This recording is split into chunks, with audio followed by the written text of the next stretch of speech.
But at the end of the day, nobody actually gives a about the Palestinian people or the Israeli people, which is why all these crazy positions come out. If you obviously you don't want peace. Okay, that's clear. Because Sorry. nothing that you're saying is rooted in reality. Nothing you're saying has any bearing with the conditions on the ground. But your plan is indefinite occupation. How does that get to peace? But so far, now in summary, you're saying if someone took any of your Wait, don't land, summarize your position. Don't summarize my position. Summarize your position. I don't think you understand my position. I'm going to summarize what I think happened in this conversation. Okay, I'll summarize yours as well after. Sure. If someone were to take your land, you would grab the gun behind you and try to shoot and kill them.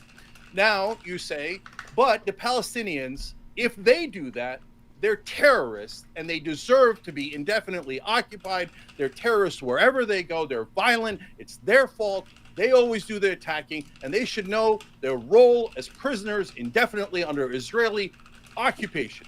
But if Israel goes to fight back against October 7th, well, you can't be expected to fight back by doing hard things like going inside the tunnels. So let's just evaporate the civilians instead.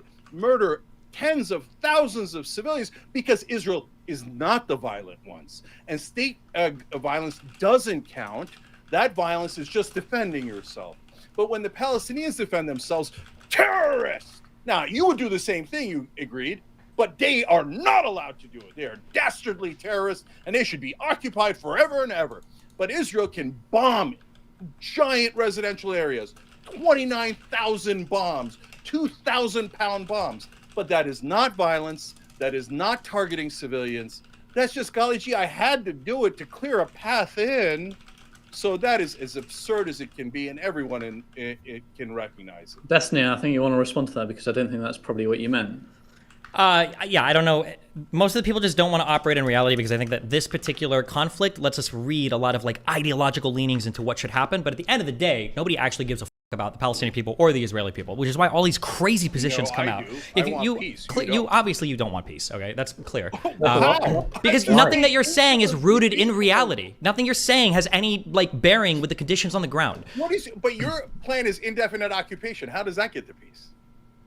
Shit. Did I reveal that? Did I say that in this conversation that my goal would be indefinite occupation? You said after October 7th, we can't do a peace deal right now. Sorry, so you're misunderstanding a prescription for a description. You need to accurately describe what's going on before you can prescribe what ought to happen. The reality is after October 7th, the appetite in Israel for peace is very low. That's just a fact that you have to contend with. Because if you want to create real solutions for people, you've got to meet the people where they're at. That's just how it goes. That's why support for a two-state solution dropped off after the second Intifada. I'm not saying that's right or it's good. I'm just saying that, of course, as terrorist attacks happen, this is how people respond. Just like how you've said over and over again, and I'm trying to be good faith and charitable when I am confronting you, you're saying over and over again, this is why the people in Gaza are attacking, this is why you're doing terrorists. I hope, or I think you're not justifying the attacks, although sometimes it sounds like it. You're just saying that when you do this... You're definitely justifying Israel killing those civilians, though. Thank you. Nice try, Cenk. Okay. When you're saying this... No, it's literally not. When you're saying that the people are doing this because of the conditions on the ground, I'm merely saying the same thing for Israel. For some reason, ultra-far-right Zionists can't understand the Palestinian position, and people that simp for Palestinians with no understanding what's going on the ground can't seem to understand Israel's position.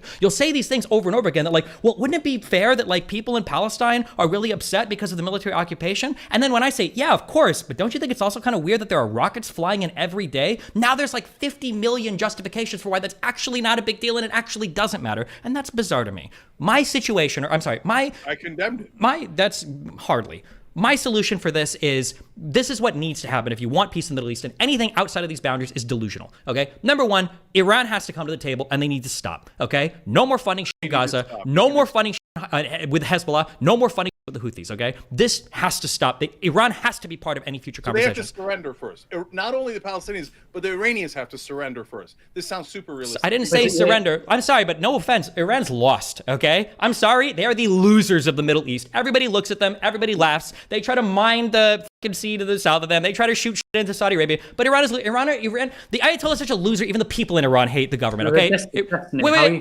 are you going to get the Iranian government to stop funding Hamas? In terms of what those talks look like, I imagine there probably needs to be a lot of U.S. leadership. I imagine there probably needs to be Saudi Arabian leadership, and there's probably other Arab states, especially Qatar, that have to be brought in as well. I don't know what concessions need to make in terms of the easing of sanctions, in terms of allowing the UN to investigate potential nuclear reactors. I don't know what all we can offer, but Jesus, in 76 to 79, what we gave Egypt, how many billions of dollars to tell them, listen, stop fighting with Israel. If we've done it with Egypt, we've done it with other people. Can't we do it with Iran? It must be possible at some point, right? So one is support from Iran has to stop, and that's number one. That has to be the case. Number two, Israel needs to make a concerted effort towards peace, and this might mean things like you are going to have to grin and bear a couple of terror attacks because they're going to happen, and it can't be the case that every time Israel loses 3 soldiers, they go in and they kill 50 civilians. This has been the history of Israel and Palestine for like 75 years. That cannot be happening over and over and over again because obviously it foments hatred on both sides. Okay, so Israel needs to bear it. They need to work towards peace. They need to be willing to make some concessions, like dump some of these enclave settlements. Okay, you have to be willing to dump some of these. You can't continue to expand them because the settlements are obviously severely hamper the peace process. And if you want to keep some of them, when you start to do your land swaps, you need to be willing to offer a lot for places like Hebron. Okay, you can't have these enclaves out here that destroy the continuous state. Okay, on the Palestinian side, okay, there needs to be a hardcore de-radicalization effort. You have to acknowledge that the Palestinian people want violence. Not Hamas, not the PLO, and not just the terrorists, but Palestinians en masse think that fighting will serve their end. That thought needs to be wiped out. That cannot be the case for them thinking that, because as long as they have that idea, same thing with Israel having that idea, as long as that idea exists, peace will never happen. So whether that means the UN stops sending them textbooks and TV shows with Mickey Mouse, the evil Jew, in it, or whether that means there is an effort made by surrounding Arab states to communicate more, whether that means certain types of humanitarian aid are increased, although Gaza is already one of the largest per capita recipients of aid, literally in the entire world, whether that means the easing restrictions on some parts of like the border there from Israel, these are the things that need to happen to slowly work towards some two-state solution. And then hopefully at some point the Palestinian people are willing to elect somebody who's not a boss, because by the way, if a two-state solution ever happens in the future, it's never going to be with a boss. He already lost control of the Gaza Strip once. Why the hell would we give it back to him again? Why would you give him arms and encourage him to go into civil war in the Gaza Strip, assuming that one, he'll even win, and then two, that he'll manage to retain control of it, but he already lost control of it one time. Those are the things that need to happen if you actually want to see a two-state solution come about in the future. Anything else is cope, and I'll fight on any of those points. That's now. I want to push on 2 points, and I'll go to Cenk to give him a chance to respond. 2 points: Iranian government and de-radicalization. First of all, Iranian government. You said your whole point of peace, of solution for peace, has to be based in reality. I think what you're saying about pushing the US to work against Iran doesn't seem to be based in reality. I mean, they were going to work on a deal a couple of months ago. So I'm not sure how much that's based in reality. And number two, so for real quick, so unfortunately in the United States, and this sucks, okay, is that our presidents are 4-year presidents, which is incredibly annoying, or 8-year presidents. So what that means is sometimes, unfortunately, you have to treat the strongest person in the world, sometimes how you would treat a U.S. police officer, you have to treat them like a schizophrenic person that could kill you at any point in time, okay? Because unfortunately, sometimes the U.S. will say things like under Obama, hey, listen, Iran, we're going to unfreeze some assets, we're going to work with you on some shit, and hopefully you guys don't pursue nuclear weapons, let's investigate. And the next president might say, actually, I changed my mind on all of that. The United States, in my opinion, as not being an expert in Iranian history, but in my opinion, the United States has been close at some points to having a peaceful outcome with Iran, and we've it up for stupid reasons. When George Bush, for whatever reason, decided to throw Iran on the axis of evil, what a stupid decision. And it set us back so far in terms of the progress we've made with Iran. The joint pact of agreement of action, or whatever, the Iranian nuclear deal that Obama did was historic. That was amazing. We keep them from pursuing nuclear weapons. We slowly ease the sanctions on their economy. Hopefully the citizens don't hate us as much.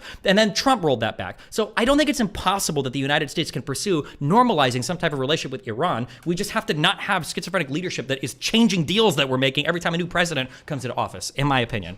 Okay, so let me push on the next question. But anyway, that was the point to really promote your presidency, Ron. But let me push on the de-radicalization point now. I don't think the people in the Palestinian Authority actually, in their hearts, really want violence. They're in that space in Gaza, and they have their only hope really is Hamas. There is no other feasible hope. Who are they going to hope for? There's already government. That doesn't even make sense. In their hearts of hearts, they don't actually want violence. If there were to be another solution of peace, they would probably want that, something reasonable.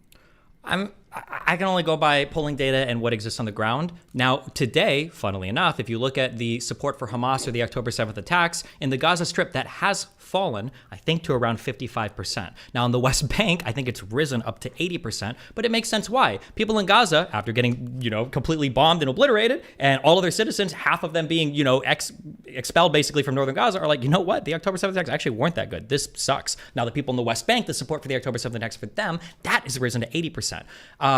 I'm not trying to say that like Palestinians are inherently violent people. If you want to talk about inherently violent people, you could almost make the same argument for Israel, right? The entire existence of them in that region, whether we're talking about the ear gun that existed, prior to the IDF, whether we're talking about the entire formation of Israel and the territorial expansion, blah, blah, blah. You can make that argument out of Israel. I'm just saying we have to understand that right now, Palestinians feel like if we fight, we will win and we'll have a better outcome. That thought needs to be eliminated. They cannot think that, because as long as they think that, why would they push for peace?